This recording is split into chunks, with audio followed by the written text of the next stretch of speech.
میں نے آپ کی خدمت میں گروہ روایات کی روشنی میں بیان کیے تھے.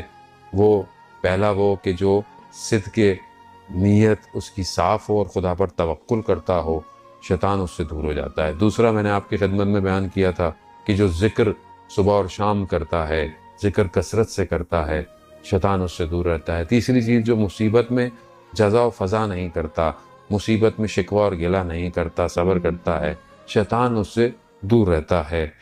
چوتھی چیز کہ جس سے شیطان جو ہے وہ دور رہتا ہے، وہ ہے کہ مومن بھائی کو اپنے راضی کرنا. اس رضا کرنے والے سے شیطان دور رہتا ہے. یعنی جو میں اپنے لیے پسند کروں وہ اپنے مومن بھائی کے لیے بھی پسند کروں. اب اس پسند کا تعلق کسی کپڑے سے نہیں ہے عزیزان محترم کہ میں نے اپنے لیے اچھے کپڑے لیے تو میں آپ کے لیے نہیں. یعنی جو چیز میں یہ سمجھتا ہوں کہ یہ میرے ساتھ نہیں ہونی چاہیے، مجھے یہ بری لگتی ہے، وہ مومن بھائی کے ساتھ بھی نہیں ہونی چاہیے. میں چاہوں کہ مجھے کوئی دھوکہ نہ دے تو مجھے بھی کسی کو دھوکہ نہیں دینا چاہیے. میں چاہوں میرا کوئی مال نہ کھائے تو مجھے بھی کسی کا مال نہیں کھانا چاہیے. میں چاہوں کہ میری عزت ہو، میری رسپیکٹ ہو تو مجھے دوسرے کو بھی عزت اور رسپیکٹ دینی چاہیے. لیکن ہمارے ہاں تو معاش بالکل الٹ ہوا ہے. اچھا اپنے ہیں وہ زیادہ زخم دینے والے ہوئے ہیں. اب اگلے کئی لوگ ملتے ہیں، ہاں صاحب مال کھا گئے، مال لیا پیسے نہیں دیے. کون تھا؟ ہاں صاحب اپنا ہی تھا. یعنی اپنا ہی تھا، مسجد میں بھی آتا تھا، مجلس میں بھی آتا تھا. یہ بہت زیادہ ہو گیا ہے. میں کیسے تصور کر سکتا ہوں کسی کا ایک درہم یا ایک ریال کھانا؟ کیسے کھا رہا ہوں میں؟ کیوں میں اپنے آپ کو ایسا کیا ہوا ہے؟ وہ شاید آپ کو یہ بات ویسے سمجھ میں نہ آئے تائیں شہید دستغیب واقعاً خدا ان کے درجات کو بہت بلند کرے. انہوں نے کیا بیانات اور کیا چیزیں لکھ دی ہیں واقعاً. وہ دو شخص کا واقعہ بیان کر دیں کہ آپ کو سمجھ میں آئے کہ جو ایک چھوٹی سی چیز انسان کسی کھا لیتا ہے نا تو ادھر کیا ہوگا. واقعات اور بہت سارے ہیں، منازل الاخرہ اور کتابوں کے اندر بھی لکھے ہوئے ہیں. انہوں نے دو لوگوں کا واقعہ بیان کیا. میں نے پہلے بھی آپ کی خدمت میں عرض کیا ہوگا تکرار کے لیے تاکہ دوبارہ یاد دہانی ہو جائے. دو لوگ پرانے زمانے میں جو ہے وہ زیارت پر جا رہے تھے کربلا. راستے میں حملہ ہو گیا، ایک کو مار دیا گیا، ایک ہلاک ہو گیا، دوسرا واپس آ گیا. اب جو بچ گیا تھا اس کے خواب میں وہ آیا جو ظاہر نیک کام کے لیے جا رہے تھے. تو اللہ تعالیٰ نے اجر دیا. دیکھا کہ عالم برزخ میں مرنے کے بعد جب انسان قیامت سے پہلے ایک اور سٹیٹ ہے جہاں انسان جائے گا، وہاں عالم برزخ ہے. تو دیکھا کہ بڑی ہریالی ہے، بڑے باغ ہیں. بڑا خوش ہوا کہ بھئی تمہیں تو بڑی اچھی جگہ مل گئی. کہاں؟ مگر کہا کہ یہ ایک بچھو ہے، یہ روز میرے پاؤں کو آ کے کاٹتا ہے اور مجھے بہت تکلیف ہوتی ہے. وہ کہتا ہے کیا ہے یہ بچھو؟ کہا ایک دفعہ میں اپنے ایک دوست کے گھر گیا ہوا تھا تو اس نے وہ چاقو جو پھل کو کاٹتا ہے وہ رکھا، چھری چاقو جو چھوڑا، وہ خوبصورت بہت تھا تو میں نے بغیر بتائے اسے اپنی جیب میں رکھ لیا تھا. یہ وہ چاقو ہے جو بچھو کی صورت میں آ کے روز مجھے تکلیف دے رہا ہوں. ایک چاقو کی کیا قیمت ہوگی اس زمانے میں بھی اور ابھی بھی کیا قیمت ہو. میں کیا کروں؟ کہا میرے گھر جاؤ، میری زوجہ کو کہو فلانی جگہ پر وہ چاقو رکھا ہوا ہے، وہ اٹھاؤ اور جا کر اس دوست کے پاس جاؤ اور اسے بولو کہ مجھے معاف کر دے، مجھے اس نے معاف نہیں کیا تو یہ بچھو مجھے قیامت تک کاٹتا. عزیزان محترم، یہاں تو ذرا سی تکلیف ہوتی ہے، ڈاکٹر، پٹیاں، ایمرجنسی، درد میں آرام آ ہی جاتا ہے، ہفتہ 10 دن مہینہ.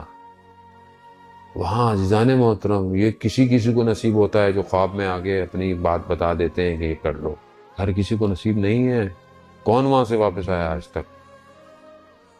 یہ علماء نے اس لیے واقعات ہماری خدمت میں بیان کیے کہ ہمیں احساس ہو کہ بعض اوقات ہم ایک ریال ایک دھرم کسی کا کھا لیں گے، سخت بن جائے گا ہمارے لیے قیامت میں. کم از کم خیال کریں، مسلمان ہو چاہے ہندو ہو چاہے کرسچن ہو، کوئی بھی ہو، حق تو حق ہے. کسی کا بھی حق میں کھا رہا ہوں دنیا میں، مجھے دنیا قبر میں اور آخرت میں جواب دینا ہے.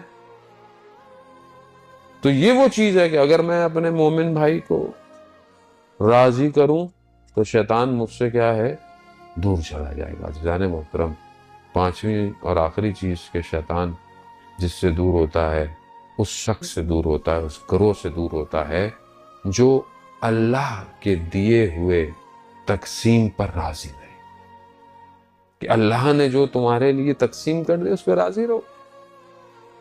اللہ نے اب اس کا مطلب یہ نہیں کہ میں محنت نہ کروں، میں محنت کروں، میں اسٹرگل کروں، میں جو کر سکتا ہوں مجھے کرنا چاہیے، لیکن اس کے بعد جو مجھے عطا ہو رہا ہے مجھے اس پہ راضی رہنا چاہیے۔ اب میں اس پہ راضی نہ رہوں، یہ کم ہے، یہ یوں ہے، یہ یوں۔ عزیزان محترم، ہر کسی کا ایک نظام ہے، اللہ نے سب کو ایک نظام دیا ہوا ہے، اور ایک رزق ہے، لکھا ہوا ہے اللہ نے سب کا۔ اور روایات اور حدیث اور قرآن یہی کہتا ہے کہ ہم نے تمہارے لیے رزق تمہیں عطا کیا ہے، وعدہ کیا ہے خدا نے روزی کا انسان کی۔ اور یہاں میں ایک اور بات کہتے چلوں کہ بہت سے لوگ والدین اپنے بچوں کی شادیاں نہیں کرتے کہ ابھی تو یہ کر رہا ہے، ابھی تو ہے نہیں، کچھ نہیں ہے۔ خدا جب قرآن میں کہہ رہا ہے کہ تم نکاح کرو، ہم فضل و کرم کرنے والے ہیں، تو میں خدا کی بات پہ کیوں نہیں یقین کرتا؟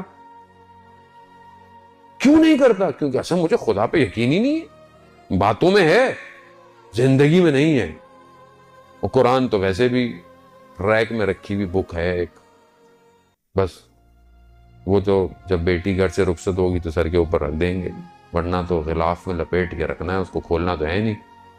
اتنا اس پہ غلاف چڑھاتے ہیں کہ بس عید میں جب دھول صاف ہوتی ہے تو وہ صاف ہوتی ہے، کھول کے نہیں دیکھنا اس کو۔ قرآن کو آپ کھولیں، 10 آیتیں روایات کی روشنی میں، جو شخص 10 آیتیں روز پڑھتا ہے وہ غافل میں سے نہیں ہے۔ کم سے کم 10 آیتیں تو پڑھے، کم سے کم غافل تو نہ ہوں۔ باقی پھر 50 پہ جاؤں گا تو کوئی اور درجہ ہے، پھر 50 سے اوپر جاؤں گا تو کوئی اور درجہ ہے، لیکن کم از کم 10 آیتیں تو پڑھوں گا۔